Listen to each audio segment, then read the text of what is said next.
Hey guys, Bobby Legs here, and today I want to make a comparison video of the new Seiko 5 diver and the Orient Mako USA 2. Two great affordable divers that offer, I feel, a lot of value. But before we continue, please remember to like and subscribe and click that bell icon to get notifications when I upload a new video. I really enjoy making these videos, and I hope you like them too. So let's start off with a side-by-side comparison of the specs before I get into my thoughts on both watches. On the Seiko 5 Diver, you have a 42.5 millimeter case, 41.5 on the Orient. You have a case thickness of 13.4 on the Seiko, 13 millimeters on the Orient, 20 millimeters lug width, 22 millimeters on the Orient, 46 millimeters lug to lug, 47 millimeters lug to lug on the Orient.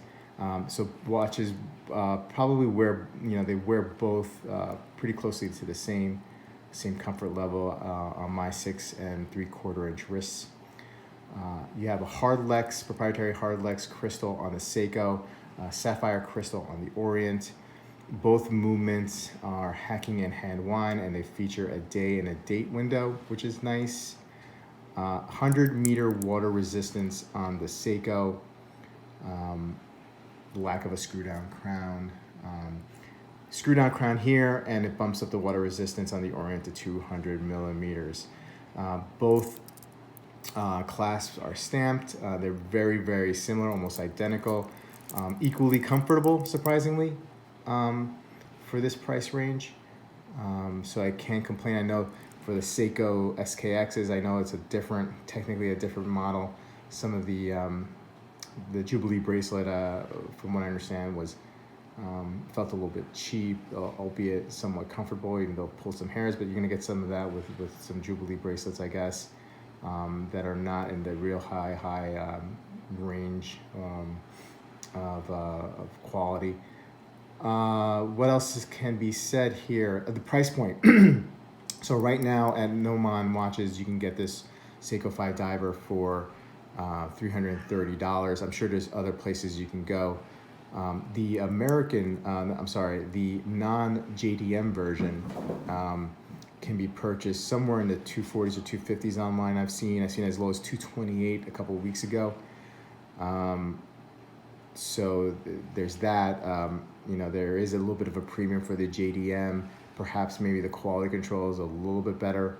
Who knows? The Orient you can find on their website right now currently for $315. I purchased it on their website for $230 over the Black Friday, Cyber Monday weekend. You can purchase these watches right now, at least in the blue and the black colorway dial, at longislandwatch.com for about $199. That's what Mark has.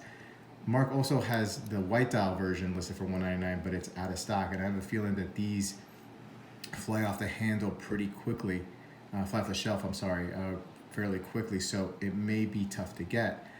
Now I've seen these in a some pre-owned sites going around the $200 range for the white dial version, a little bit less in some spots, but significantly less though for the blue and black dials. You can find them, I've seen them as low as 125, 130. So it looks like the white dial is the premium choice for out of the three, and I couldn't agree more. This white dial really spoke to me, and that's why I pulled the trigger on it, at least for review purposes.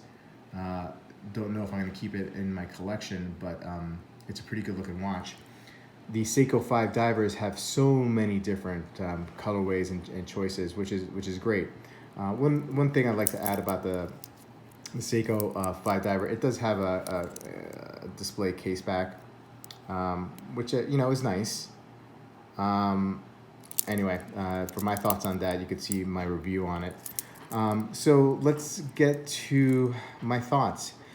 So, I feel that, and I'll cut straight to the chase. That the Seiko, the Orient Mako 2 USA 2 is, in my opinion, the better value for bang for buck. You have the added 200-meter water resistance, which is more than obviously the 100-meter water resistance here in a screw down crown, which I really, really like. Sapphire crystal, which is a step up from the Hardlex. And right now, I think price point wise, the Mako cannot be beat, especially if you get it on somewhere like Mark's Long Island Watch.com website.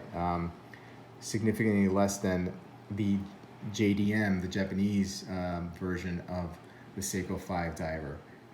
Who knows if these prices will stay at the 330 range? They may trend downwards, maybe, hopefully for the consumer.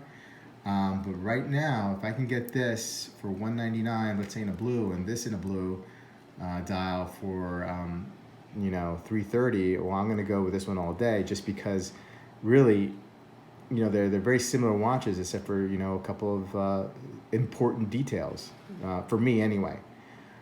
So I would like to hear what you guys have to say. Is there another watch that I missed here that can go toe-to-toe with these two? Do you guys have an opinion on which one you would prefer? Please put a comment below, and I'll see you guys soon with another video. Have a great one.